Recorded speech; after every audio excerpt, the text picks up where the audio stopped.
Exercise 24 start. Sir, we would like you to share with us the role which you envisage for elected local bodies in the planning process. At present, there exist many different agencies outside the framework of democratically elected local bodies to whom is entrusted most of the major tasks of our planning. These include city development authorities and city improvement trusts, besides a number of state government agencies owing responsibilities to the state government above but not to the people below. If planning for economic development and social justice is to become the centerpiece of the activities of democratic local bodies, should all these other agencies be dissolved or merged into the elected local bodies, or should they be kept separate and above the system as at present? The answer you give should be compatible with our basic principle of maximum devolution. The second point relating to planning is the methodology for coordinating urban planning with rural planning. While it would of course be appropriate for urban and rural bodies respectively to plan matters which fall exclusively within the irrespective jurisdiction, it has to be recognized that growth impulses largely come from the interaction between urban groups and their rural areas. It is because the linkages between town and country are so crucial to growth that many state governments have established bodies like the District Planning Board or the District Planning and Development Council to identify and strengthen these linkages. The tragedy is that in the name of coordination, District Planning Board have been established outside the framework of democratically elected local bodies and generally placed under the charge of a minister appointed by the state government.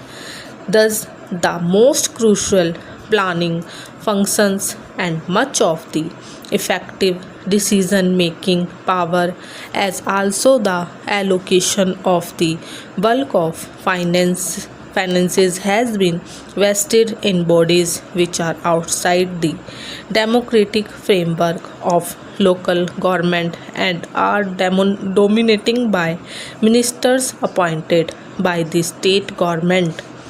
I call it a tragedy because it is through these agencies that the elected authority is bypassed or overruled.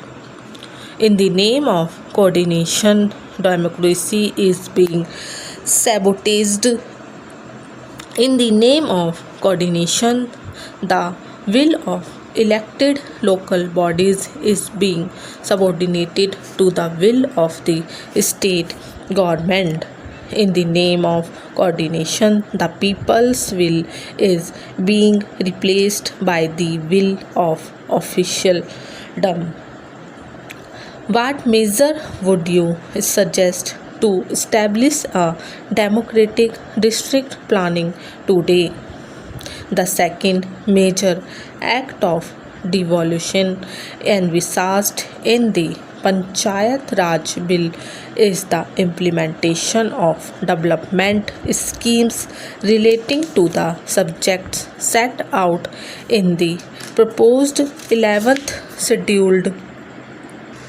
We would wish you to pool your experience of the different states of India and suggest the subjects which might be set out in a separate schedule in respect of which constitutional authority would be available for the meaningful devolution of powers to urban panchayats.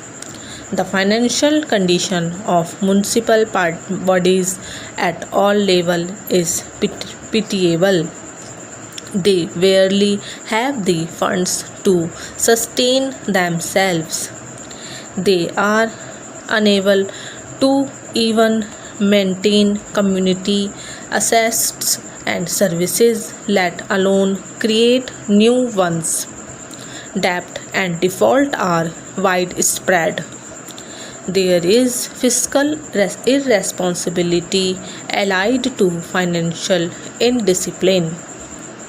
The sound finances of urban institutions of local self-government is a matter of crucial importance. Much of the wealth of India is generated in urban India. Its rates of growth are significantly higher than in rural India. The assets which municipal bodies sit on, namely urban land, is a very valuable commodity whose values goes on increasing rapidly. We would like you to examine in depth all questions relating to the financial health or urban bodies. You have numerous reports on the subject prepared by committees established by both the central and state governments.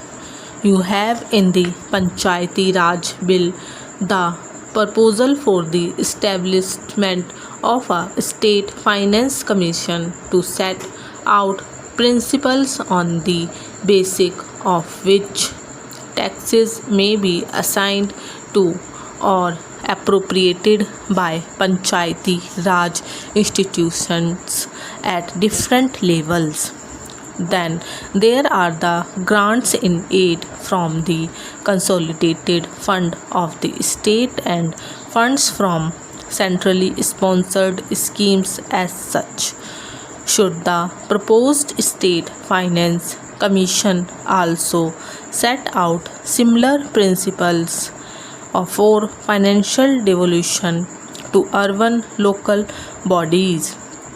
Should there be centrally sponsored schemes for the urban areas? There is also the question of access for municipal bodies to institutional finance and the capital market. We would like your consideration of these financial questions to be guided by the sentiments expressed by Jawaharlal Nehru when he presented his first report as chairman of the Allahabad municipality 66 years ago. Finally, we would like you to consider issues that are vital for efficient municipal administration but are not perhaps amenable to settlement through a constitutional provision. For example, what should be the relationship between the municipal bureaucracy and the elected municipal representatives? How does one ensure harmony and cooperative relations between the municipal bureaucracy and the democratically elected representatives of municipal bodies?